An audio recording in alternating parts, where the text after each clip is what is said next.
you cannot heal at the same time that you are numbing yourself. And I wish somebody would have told me this during the time period where I was like on my healing journey, and I was like getting drunk every night, clubbing, still desiring attention from men, still trying to get validation from people and sources outside of myself. I wish I would have known that you cannot heal and numb yourself at the same time. And I also wish I would have known there was a light at the end of the tunnel. Like, you can be healed. And this is something that I try to tell other people, and some people who are deep in like the healing trenches don't want to hear me when I say this, but I'm like, you can be healed. Like, there is a light at the end of the tunnel.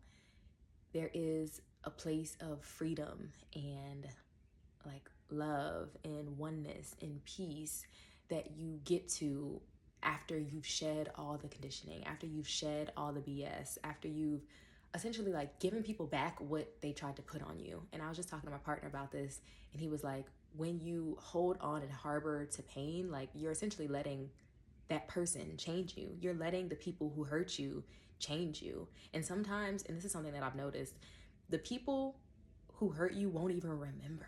Like they won't even remember. I remember I was like maybe 11 years old or something, and I asked one of my family members. They had said something to me. We were around the same age, and they had said something to me, and it like hurt me, and I held on to it for like months. And the next time I saw them, I was like, why did you say this to me?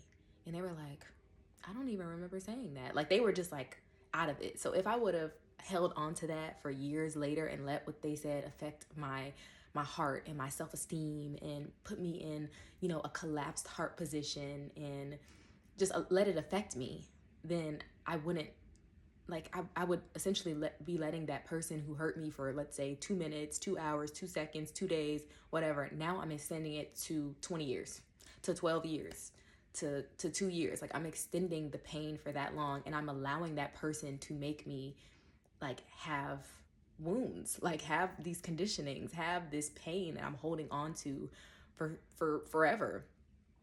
Like, me even like thinking about, someone commented and they were talking about like narcissistic abuse, right? Me trying to understand the people who cause me pain and trying to like, why would they do this, what's wrong with them, like holding on to pain for that long. It's like, I get it. Like, that's a part of the process, but I feel like I could have collapsed time and sped up the process if, like, number one, I didn't numb my emotions. Number two, I knew that there was a light at the end of the tunnel, and I had the belief that I could be healed. Number three, like, not staying in that place of healing for so long and allowing the people who hurt me to change me, to change my identity, to make me have this wound, like this betrayal wound, or this like, like, yeah, like lacking trust, like a trust wound, or having this wound of unworthiness. And I get it. Like, we learn ourselves through our parents. We're learning our own identity through how our parents treat us, or the lack of treatment, maybe abandonment, or all of those things form your self-concept. It forms whether you feel like you're worthy, whether you feel like you have to work and earn love, whether you feel like you're smart, or whether you feel like you have to compare yourself to your sibling and, fight for your parents, vie for their attention and their affection. All of these things affect you, right? But I think the biggest thing for me was releasing it. Like, I knew that there was a light inside of me that I really wanted to shine. Like, I wanted to shine. I felt so heavy. I wanted to be light. I wanted to be the person that I was. And they talk about like inner child and everything. Like, I wanted to be that light, bubbly, present inner child that I remember that I had used to be. And so I'm like, how long am I going to be in therapy, reliving the exact same situations, talking about it, ruminating on it, complaining to my friends about it, like, or just like numbing myself? Like, how long am I going to be in that space and not live my life, not create the life that I truly desire, not manifest and attract the love that I want, not be in the healthiest body because I'm like emotionally eating or emotionally drinking, numbing myself, not be like, I don't know, an amazing parent because I'm always being hyper vigilant about, oh, I need to make sure that I'm not doing what my parent does. And the thing that like freed me is, the more that you focus on something, the more it expands, right? So if I'm focusing on healing, if I'm focusing on pain, if I'm focusing on trauma, if I'm focusing on narcissist, that's all I'm going to see in my reality. And of course, there's a point where, you know, you're trying to understand it, whatever. Understand it, then release it. Let it go. Like, I get it. I get we're all healing. We're trying to figure out what's going on with people. Why are they like this? Why are they this way?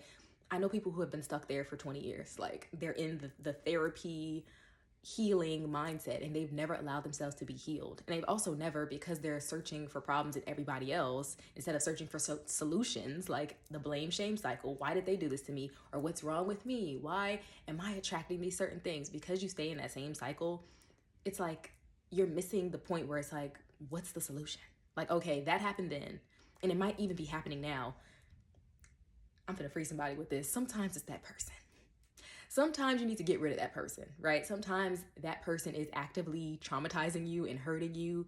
And sometimes you need to let that friend go. You need to cut off that family member. You need to get out of this, like, whatever toxic work situation you're in. Sometimes it really is that person affecting your mental health, affecting your energy. Like, people are really draining. That was something me and my partner were talking about yesterday too. Like, sometimes people and their energy is so heavy and draining.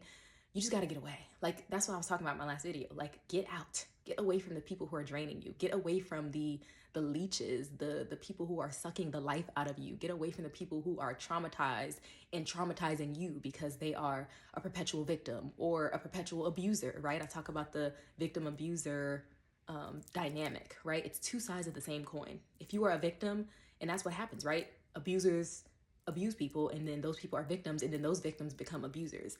If you are a victim, you are probably going to be an abuser. Like, if I'm sitting here and I'm going, oh my God, these people are so terrible, and da da da da da da, I'm probably attracting a terrible person, and I'm taking on their behaviors and traits in order to try to survive in that situation. So if I'm trying to avoid narcissists, I'm going to essentially have to shape shift my ways of being in order to endure and be around that person that's like not healthy, that's not all there, right? I have to become a shark in a way. I have to be hyper vigilant. I have to be super anxious. I have to put up walls or say, oh, you're breaking my boundaries, even though I really don't have any. I have to do all of these things that essentially make me an unhealthy person. And then you can say, oh, well, you're abusing me, so now I can abuse you. You hurt me, so now I can hurt you. So now you're an abuser too. You know, it's just better to not be a victim and not be an abuser, like not be in that cycle. Take accountability. Say, how can I, like, take your power back? Like, how can I change and grow and evolve to attract the type of life that I want, instead of constantly, I don't know, psychoanalyzing people who, like, it's just like they're just there. Like, sometimes you do have to grow. Sometimes you have to go through a period of isolation. Sometimes you do have to be by yourself and get in your own energy and think about, what do I desire? What do I want to create in my life? Like, what do I want? And a lot of us we're trying so hard to run from our past, and we're trying so hard to, like, avoid things that's all you see. That's all that's expanding. That's all that's in your consciousness. Is, how do I not be a narcissist? That's not a real solution. The real solution is, how do I become the best parent possible? I might have to look at something that I've never seen before. They estimate that 80% of families are dysfunctional. I might have to go and look at the 20% and be like, that's really weird. But hey, if that's healthy, then that's what healthy looks like. I had to do that with relationships. I didn't even know what it looked like. Like, I previously had relationship anxiety. Like, I was super hypervigilant. I had never been cheated on, but I'm like, are you cheating on me? Are you going to hurt me? Are you going to betray me? Can I trust you? You know, are you going to disappoint me like my parents did, like my family did? Like, you know, you're replaying the exact same scenarios and cycles, and you're recreating that in your life. And oh my God, I don't know if you guys have watched, what do you call that show? Temptation Island. And it's so interesting how the universe will keep, like, facing you with certain situations in order for you to heal it. Like, it will keep triggering you. It'll keep sending you the same, like, situation in order to conquer it. It'll, like, it's just so weird. But, like, if you watch the show, you know, there's the guy Breon, who he has this thing where he's like, I'm emotionally unavailable. When my partner tries to speak to me about emotional stuff, I kind of brush it off, I laugh it off, and then he just, like, admitted all of his, like, childhood wounds and all this stuff, like with the foster system and all of these things. Like, he's been through a lot, clearly, but he's like, I just can't be emotionally vulnerable. So he keeps facing women who keep, like, he's trying to bare his soul to them, which he really should be doing with Shantae, but he's trying to, like, bare his soul to these people, and they're like, like they keep being like, no, I don't want to talk about this, I don't want to da, da, da. So he keeps being faced with a situation that is reflecting his inner reality of, I can't be emotionally vulnerable. Or like the girl Taylor, who is, she's like, oh, I'm just like, she has the unworthiness wound, she has a self-worth wound. And so she's just like, oh my God, like everyone leaves me, everyone abandons me, I would leave myself, right? She has this like wound, this emotional wound and conditioning of like, everyone leaves me. So she ends up getting faced with a guy who literally puts himself up on the chopping block and is like, I'm leaving. Like, I don't want anything to do with this. Like, I'm done, you know? And then that, I'm sure, is triggering that wound and hitting upon that wound and putting like salt on it. Like, oh my God, like everyone abandons me, everyone hurts me. But the universe will keep presenting you with the same situations to see if you will, like, to bring it up and see, are you going to heal at this time? Are you going to win? Are you going to conquer? Are you going to move forward? Are you going to release? Are you going to shed this belief of yours?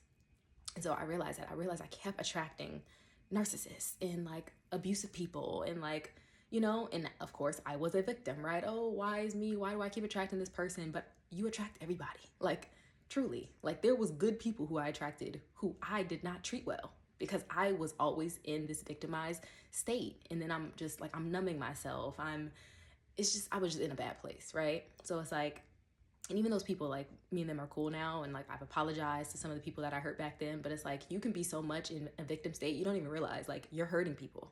You are abusing people as well. You are performing these exact same behaviors that the people who hurt you did. So it's like, when are you going to decide to be healed? When are you going to decide, instead of ruminating on the past, to actually create your future and like move forward and expand your mind and shed the conditioning and stop numbing yourself and feel your emotions?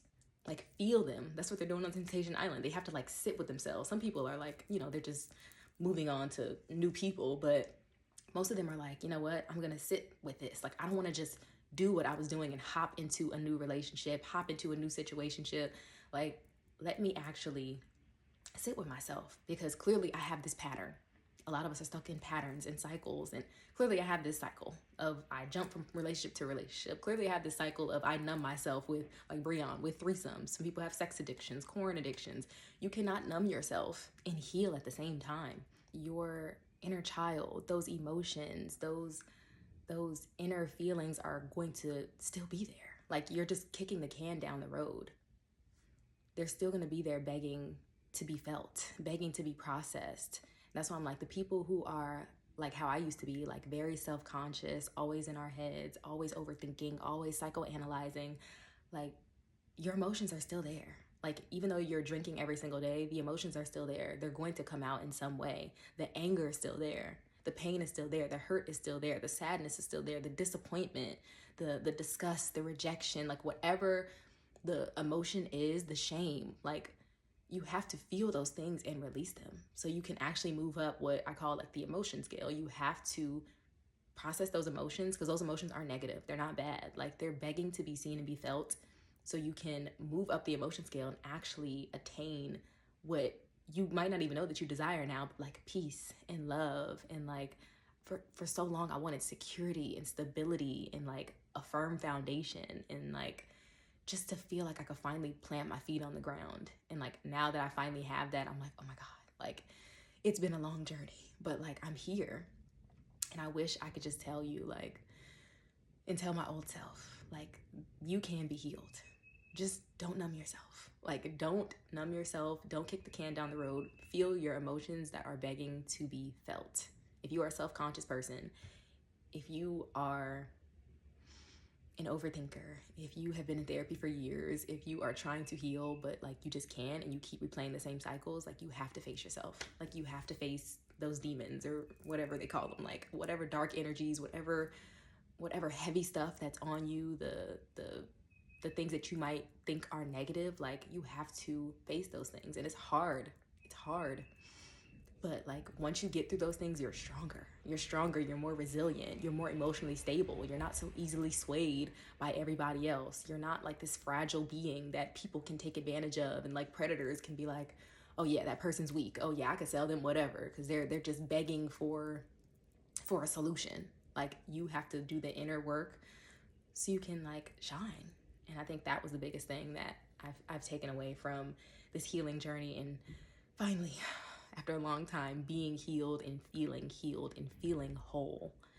And so I just want y'all to know, like, you can be healed, you can be whole, and it's a very real reality. And I thank all the people who have gone through even like more ish than me, who have been like, I've gone through sexual trauma and abandonment in the foster care system and all of these things. Like, we all have, like, there's levels, and there's, you know, there's different levels to pain and conditioning and wounding and traumas, right? But those people who are like, I've been through the worst thing and I've made this my superpower. Like, I've gotten to the other side and now I'm helping other people. Like, I appreciate those coaches and those mentors so much, because all I saw was broken people and healing people. I never saw healed people, people who got to the other side and they're like, it's beautiful over here. It's amazing. I created the exact body, the exact love, the exact life, the exact businesses, like everything. I've created exactly what I desired in my life. Like, those people gave me hope. So I hope to give you hope. And I feel like that's the only thing you really be having when you're in the trenches of healing. Like, there is hope, there is a light at the end of the tunnel, and there is like a sun on the other side. So keep going.